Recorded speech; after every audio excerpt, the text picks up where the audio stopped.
বাঘ, সিংহ আর মানুষ খেকো চিতাবাঘ। ওহ গড! ওয়াচ মোজো বাংলায় স্বাগতম।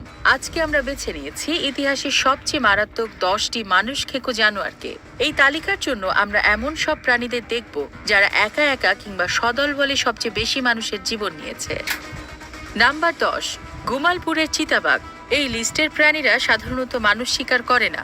মাঝে মধ্যে অক্ষমতার কারণে তাদের খাবার বদলাতে হয় আর মানুষ হয়ে পড়ে তাদের সহজ শিকার। গুমালপুরের চিতাবাঘের ক্ষেত্রেও হয়তো এমনটা হয়েছে। সে বিংশ শতাব্দীর মাঝখানে দক্ষিণ পশ্চিম ভারতে 42 জনের প্রাণ কেড়ে নেয়। গুমালপুরের তিলতিক শয়তান নামে পরিচিত এই চিতাবাঘ গুমালপুর আর দেবরবেত্তা গ্রামগুলোতে তাণ্ডব চালায়। গ্রামবাসীরা রাতে দরজা আটকিয়ে রাখতে শুরু করলে সে দেয়াল ভেঙে ঘরে ঢুকে পড়ত। শেষমেশ ভারতীয় বংশোদ্ভূত ব্রিটিশ শিকারী ও লেখক কেনেথ অ্যান্ডারসন এটি শিকার করতে সক্ষম হন এবং দেখতে পান যে তার ডান পায়ে একটি সজারুর কাঁটা বিঁধে আছে। এই কারণে সে দ্রুত শিকার করতে পারছিল না। নাম্বার 9, চৌগড়ের বাঘ। মানুষ খেকোরা সবসময় একা শিকার করে না। চৌগড়ের বাঘ বলে পরিচিত এই বেঙ্গল বাঘিনী আর তার শিশু উত্তর ভারতের উত্তরাখণ্ডের কুমাউন অঞ্চলে প্রায় 64 জন মানুষকে হত্যা করে। হতাহতের সংখ্যা হয়তো আরো বেশি, যেহেতু যারা বাঘ দ্বারা আক্রমণের পর পরবর্তীতে মারা যান তাদেরকে এই তালিকা থেকে বাদ দেওয়া হয়েছে। 1929 সালে বিখ্যাত ব্রিটিশ শিকারী ও প্রকৃতিপ্রেমী জিম কারবেটকে এই বাঘগুলিকে শিকার করতে বলা হয়। তিনি এক আহত মেয়ের 2 ভাগ হয়ে যাওয়া মাথার ত্বক দেখে এই বাঘের ভয়াবহতা বুঝতে পারেন। বেশ কয়েকবার চেষ্টায় করবেট 2টো বাঘকে মেরে ফেলতে সক্ষম হন। তিনি আবিষ্কার করেন বাঘিনীটির একটি ভাঙা ক্যানাইন, ক্ষয়ে যাওয়া দাঁত আর চূর্ণ থাবা ছিল, যার জন্যই এটির খাদ্যাভ্যাসে পরিবর্তন হয়েছিল। নাম্বার 8, গোলিস রেঞ্জের লেপার্ড। 1800 শতকের শেষে উত্তর পশ্চিম সোমালিয়ার গোলিস পাহাড়ে বসবাসকারী এই মানুষ খেকোটি সম্পর্কে খুব কমই জানা যায়। British big game Hunter H.G.C. Swine লেখেন যে স্থানীয়দের ভাষ্যমতে এটি 100 জনেরও বেশি লোকের জীবন কেড়ে নেয়। ঘন কালো লোমলা ছায়ায় মিশে থাকা এই লেপারটি পাথরের উপর বসে অপেক্ষা করত এবং সুযোগ বুঝে শিকারের উপর ঝাঁপিয়ে পড়ত।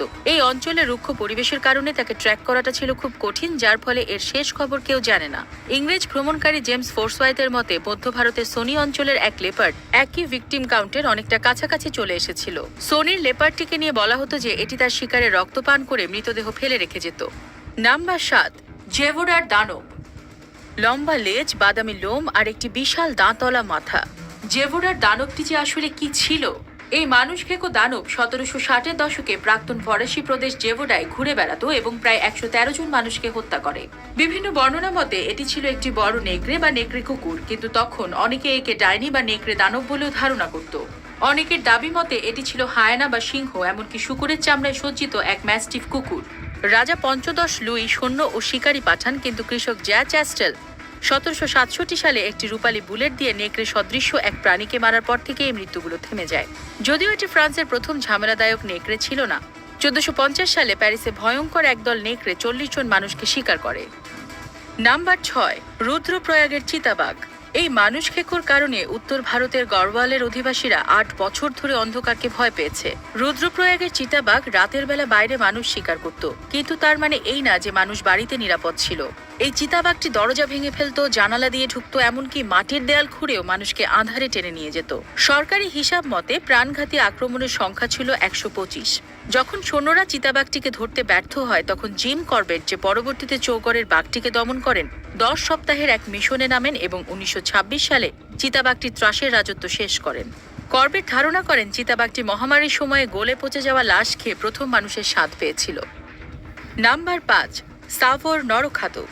এই কুখ্যাত কেশরহীন সিংহের জুটি এখন কিংবদন্তিতে পরিণত হয়েছে। 1898 সালে এই জুটি কেনিয়ার সাভো নদীর উপর রেলওয়ে ব্রিজ নির্মাণের শ্রমিকদের ভীত করে তোলে। এরা রাতের বেলা শ্রমিকদের তাঁবু থেকে টেনে নিয়ে যেত এবং প্রায় 1 বছর ধরে শিকারীদের সমস্ত প্রচেষ্টাকে দমন করেছে, কখনো পালিয়ে, কখনো ক্যাম্প সাইটের আশেপাশের কাঁটার বেড়া ডিঙিয়ে। কনস্ট্রাকশনের দায়িত্বে থাকা lieutenant colonel John Henry Patterson এই সিংহ দুটিকে 135 জনের মৃত্যুর জন্য দায়ী করেন। তবে অনেকের মতে সংখ্যাটি হয়তো অতিরঞ্জিত। অনেক মাসের আক্রমণের পর প্যাটারসন নিজেই এই সিংহ দুটিকে গুলি করে মারতে সক্ষম হন। ধারণা করা হয় রিন্ডারপেস্ট ভাইরাসের আক্রমণের ফলে সাধারণ শিকারের সংখ্যা কমে যাওয়ায় তারা মানুষ শিকার করতে শুরু করেছিল। Number 4, Gustave.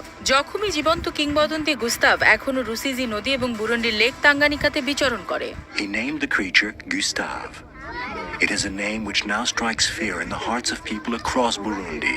প্রায় 60 বছরের বেশি বয়সে এই ধূসর রঙা কুমিরটির ওজন ধারণা করা হয় 2000 পাউন্ড। এর মোট শিকারের সংখ্যা অজানা, তবে জনশ্রুতি আছে যে এটি 300-র মতো মানুষের মৃত্যুর পেছনে দায়ী। তবে হ্যাঁ, এটি অতিরঞ্জন হতে পারে অথবা ভিন্ন ভিন্ন প্রাণীর কারণেও হতে পারে, যা নরখাদক প্রাণীদের ক্ষেত্রে সাধারণ একটি সমস্যা। যেটাই হোক, আপনি হয়তো এর সাথে পানিতে নামতে চাইবেন না।